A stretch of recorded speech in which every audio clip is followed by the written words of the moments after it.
I begin to wonder, why is it that you doubt testimonies of fellow believers when you're a Christian?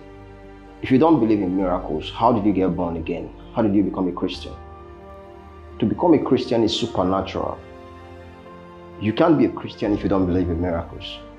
So what transpired in you is a spiritual work, is a supernatural work that happened in your life that made you a Christian. If you don't believe that, you can't be a Christian. And no matter how weird and uncommon a Christian's testimony sounds to you, you shouldn't doubt it, because God is all powerful, God is supernatural. As a matter of fact, if you're not experiencing the supernatural in your life, as a Christian, you're living a substandard Christian life. If a sorcerer comes to tell you he does magic, you believe him. You believe his magic that is fake, that is contrary. But when a Christian comes to share his testimonies, you doubt it. A Christian who is like God, who is God-like, who is God manifested in the flesh, comes to tell you about the supernatural, comes to tell you about God's workings in his life, and you doubt it. How did you allow yourself to become so insensitive to the supernatural? If you're among those that find it difficult to believe in the supernatural, I think you should reevaluate your Christian life. You should reevaluate that.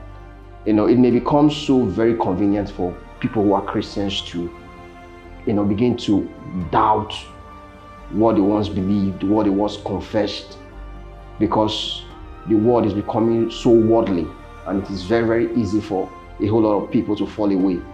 But don't forget your origin, don't forget where you're coming from. It is very, very absurd for people who are Christians to doubt these wonderful works of God. I am not saying that I know people who try to falsify one thing or the other, but it takes the wisdom of God for you to be able to differentiate what is false and what is genuine.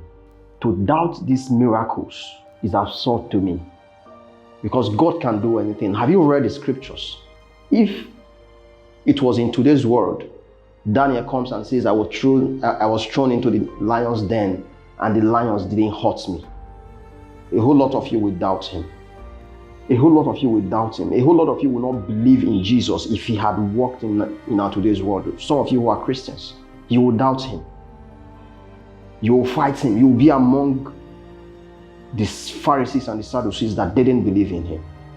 And I think it's something that we have to take to heart. We have to reevaluate our Christian walk and look into the Word of God for ourselves and see who God is and see for ourselves who we have become.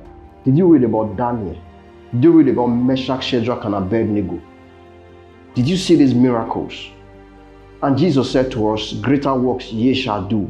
Jesus did miracles, wonderful miracles that were very, very absurd for people to believe in. And he said to us, because you believe in me, you will do much more than I did. Because he had a short time to be here. Jesus' ministry, according to scholars, according to how we see from scriptures, was only about 3 years and a half thereabout. But some of us have been in this Christian life for a very long time. Some 10 years, 20 years, 100 years, even some people. So you have a very long time to explore God.